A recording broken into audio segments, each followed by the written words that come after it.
Hi, I'm Jennifer Poindexter, Director of Promotion and Education at Missouri Farm Group. Today we are joined by our guest, Jason Bean, a farmer in Southeast Missouri. Jason, go ahead and tell us a little bit about yourself. Well, I'm a fifth-generation farmer right here in Southeast Missouri. We currently farm cotton, corn, rice, soybeans, wheat, potatoes, and watermelons. And we farm in New Madrid, Pemiscot, and Dunklin County. You have a really diverse operation, it sounds like. Can you tell us what kind of field we're standing in here today? Well, we're in a cotton field, and it's a very sandy loam cotton field. And if you can hear the water, we're actually irrigating it. It'll be the last watering of the season. Like I say, very, very sandy, kind of loamy soil. So you said it's the last watering. How often do you water? Well, it depends on the rainfall, because we do get rainfall throughout the year. But we typically water about once a week.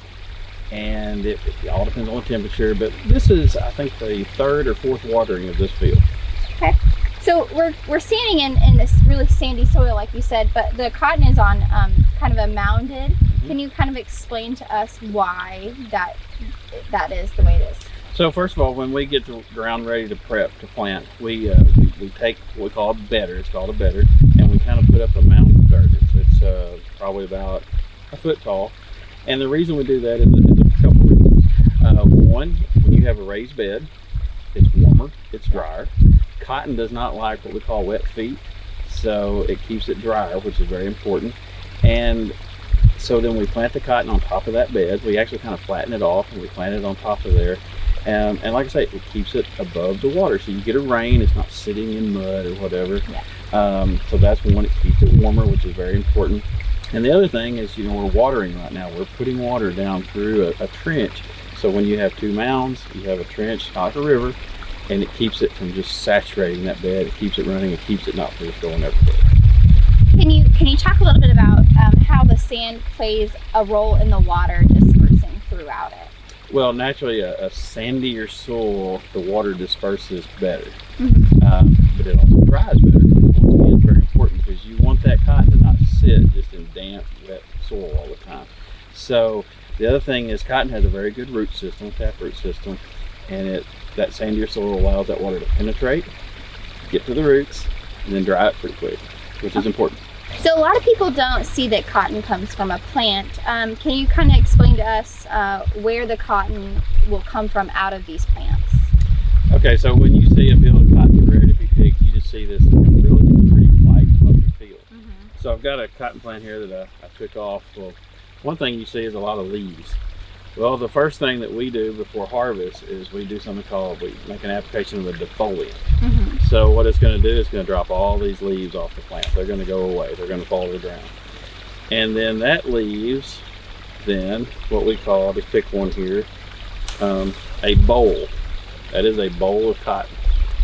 Then we come in with a second application, usually about 4 to 5 days after we defoliate the plant. And inside the bowl is the cotton.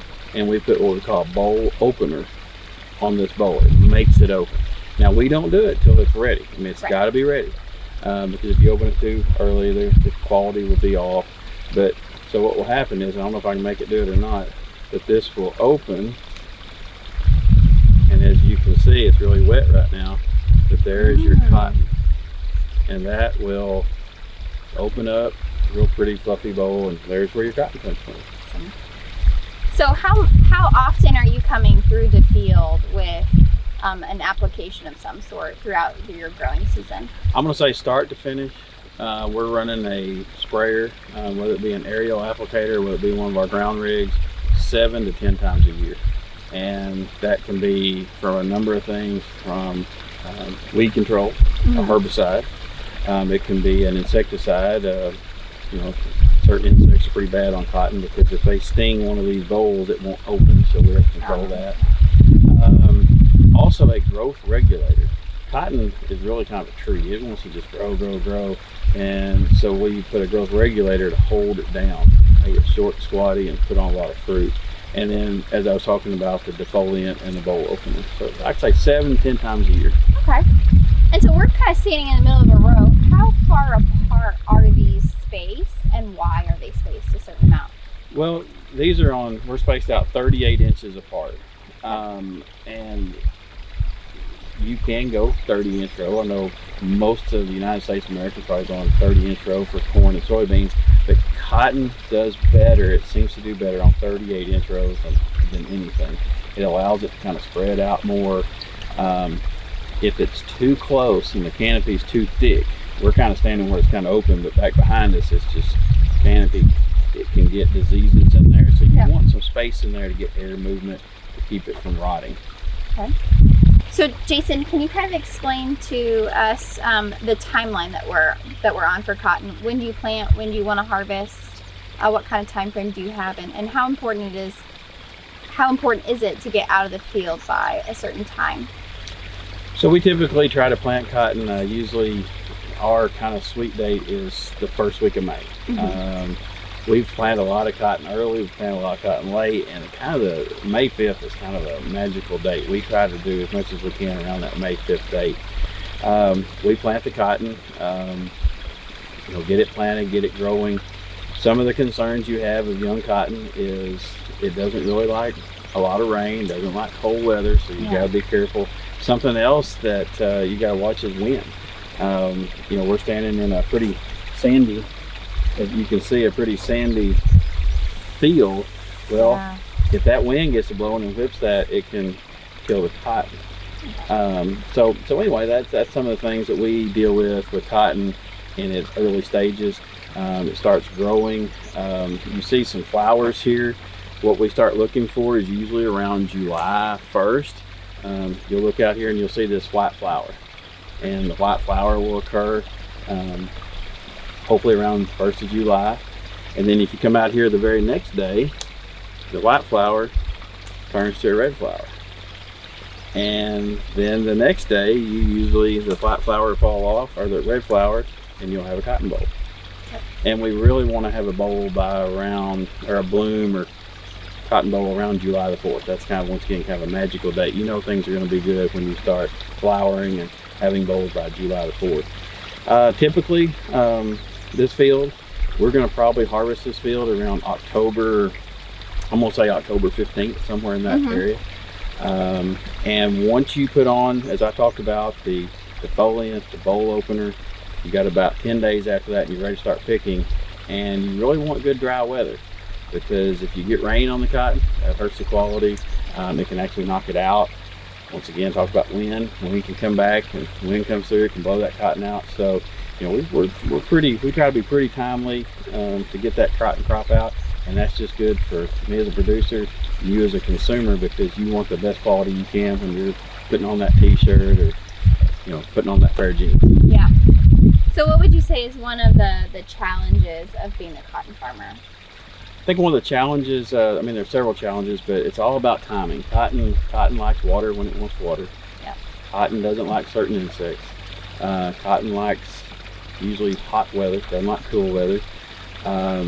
So it's just making sure our timely applications of the products that are needed. Something else about cotton is cotton requires a lot of a nutrient called potash. And so we watch for potash deficiencies and make sure our soil has a lot of potash in it. That's really important, and you're doing that by soil testing. Yeah. Something else that I use, and pretty much everybody uses, are consultants that are looking at this cotton crop usually twice a week, watching for insects, watching for deficiencies, seeing that maybe, hey, you all really need to water and you missed the watering. So we're watching this cotton pretty close. Are you able to walk through the cotton field? Is that how the consultants will do it? Yes. Yeah. They will pull up and they'll walk this corner, that corner, walk through the middle, and they use something called sweep nets, which are nets out here, and they're trying to find what insects are out here. They're looking at the underside of the leaves. It's where a lot of insects will hang out. Yeah. So it's just all in training and what they're used to do. What do you think is something that you wish consumers knew, like from a farmer's perspective? We put a lot of time. We are very efficient in our uses of all of our products that we put on cotton. We're very careful of the amount that we put on. We don't do something unless it just absolutely needs it. And it's very important for us. We're doing all that so you have the best quality product that we can give you. All right, so this is your irrigation system. Can you kind of explain what this is made out of and how you put it in? Well, first of all, this is a poly material.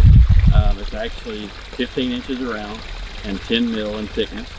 And we lay this out every year, usually about middle of June. We kind of make a trench and we lay it out. It's in a big roll. We lay it out. And then once we lay it out, we turn the water on and we come through and we actually poke the hole that you're seeing here. And we poke the hole on a couple different, the size is because what can the well put out. Most of our wells put out around 3,000 gallons per minute. So this poly pipe and with this run and the way everything's set up, that's a 9/16 hole. So I mean, we size it appropriate to where it has to be. We put this type of pipe out because when it's not watering, it's flat and our machine can drive over it, and as you can see, you know, you can stand on it and do whatever. So the holes are just over half an inch. Right. But there's not water running through this constantly, is that correct? You can shut it off and turn it back on. Right. Okay, perfect. And as you see, we're watering every other middle. Yep. Not just each middle, we water every other middle because we don't want it to saturate the field. We want it to run down as fast as it can, and then we cut it off, which is usually when we turn it on, we shut it off in about 24 hours. So does each field only have one of these, or is there several throughout the field? No, there's always a field. Our fields are all what they call laser level. So every one of our fields has a slope to it. So we always put the pipe up here at the top, what we call the crown. And we always put the top and the water just runs down. It has a fall to the field, and that's been done through precision equipment.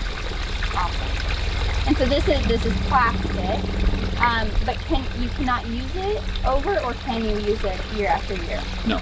So at the end of the year, you cannot use it again. So we roll it up and we take it to a recycling spot where they pick it up and they'll recycle this pipe. They'll melt it and use it again next year.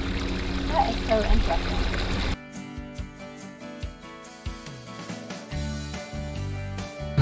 The last time y'all were in this field, the plants were green. We still had blooms and squares and green bowls that were a little bigger than your thumb. Well, now the plants have matured. This is a small plant from the end, and you can see this is what was the green bowls, is this right here with the husk and the hull, as we call it. And this fiber is the actual cotton that we're trying to grow, and that we're pretty excited about.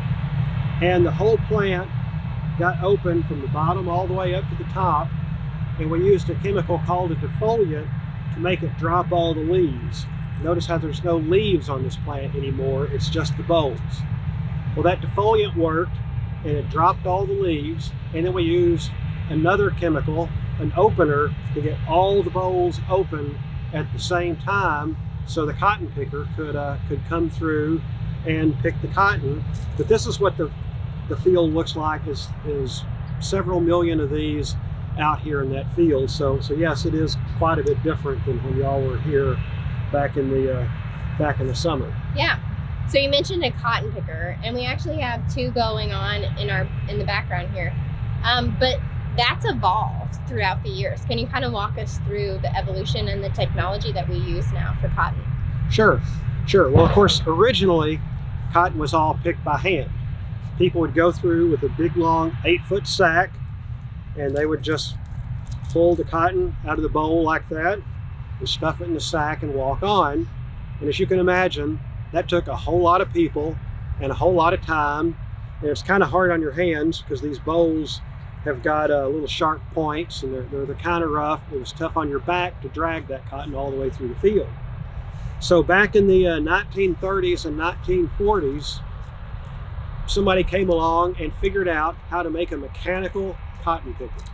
Tractors were still pretty new then, but when the first tractors came in, they would use the tractor for everything. We didn't have the specialized cotton pickers we have today.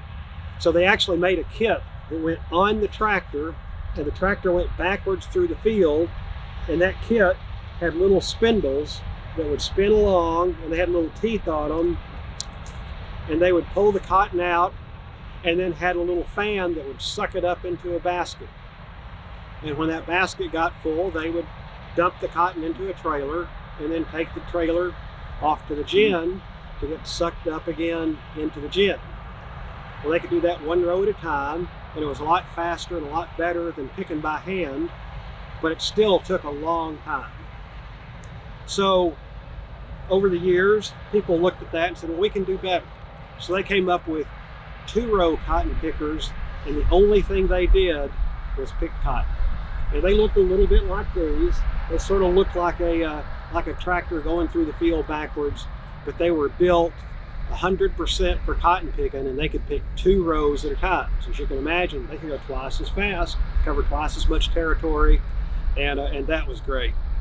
Well, over the years, that grew into 4-row, and now we're using 6-row pickers, so we can pick 6 rows of cotton at a time, and even in some areas where they don't use the spindles, they can do as many as 8 rows of cotton at a time if they use what's called stripper cotton, where they go along and cut it off and then the machine pulls it out. But that's what they do down in Texas, and the cotton is a little bit trashier than this cotton, but they're shorter plants, so it's a different type of plant.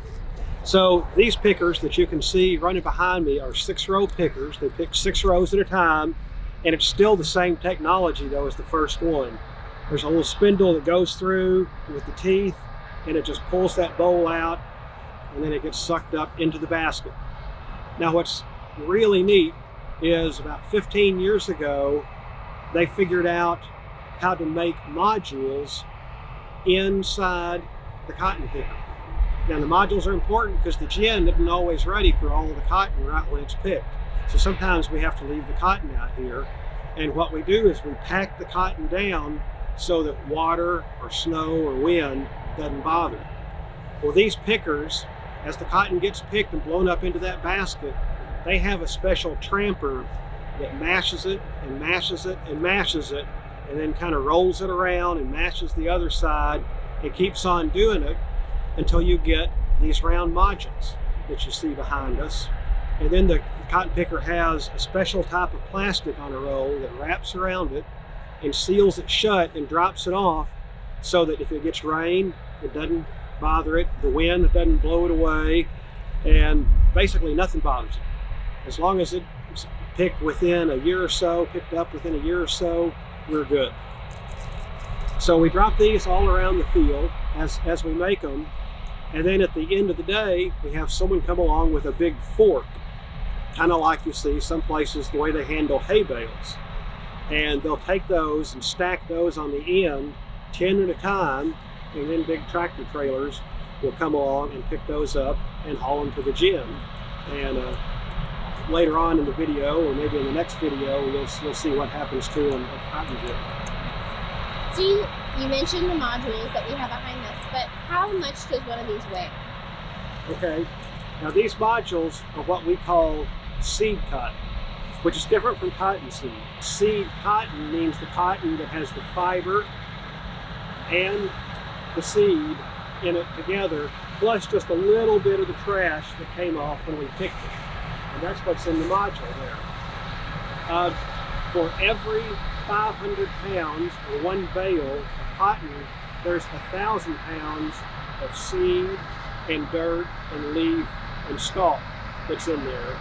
So each one of these holds 4 500 bales of cotton, which means that for each one of those, there's another 1,000 pounds of seed and trash. So each one of those is 6,000 pounds.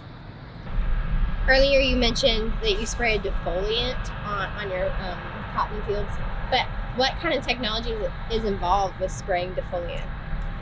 Well, defoliants they've changed a little bit over the years. Defoliants do 2 things to a plant. You know, as you remember when you were here back in the summer, the plant was green and had lots and lots of leaves.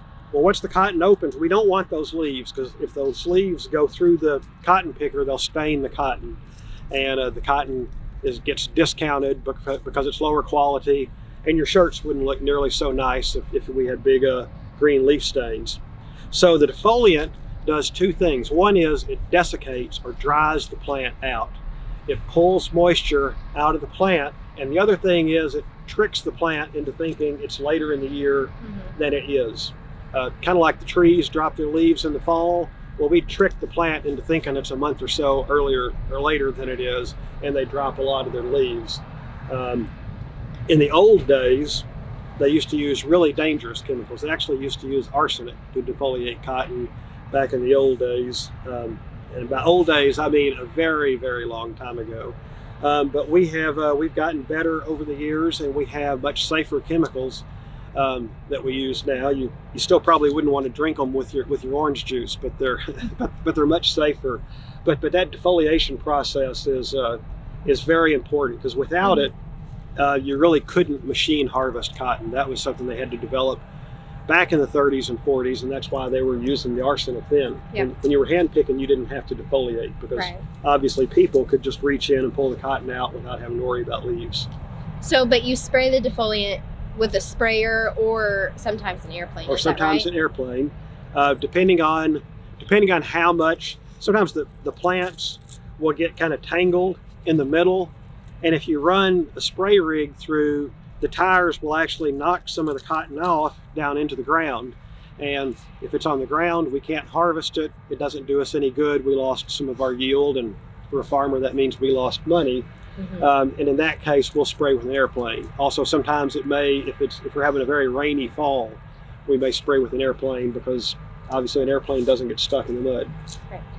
Well, Barry, thanks so much for having us out and teaching us about cotton. It's such an interesting crop that we have here in Missouri and in the Boot Heel, but that not a lot of people get to know about. So thank you so much for having us. No, you're welcome. You're welcome. Glad y'all are here.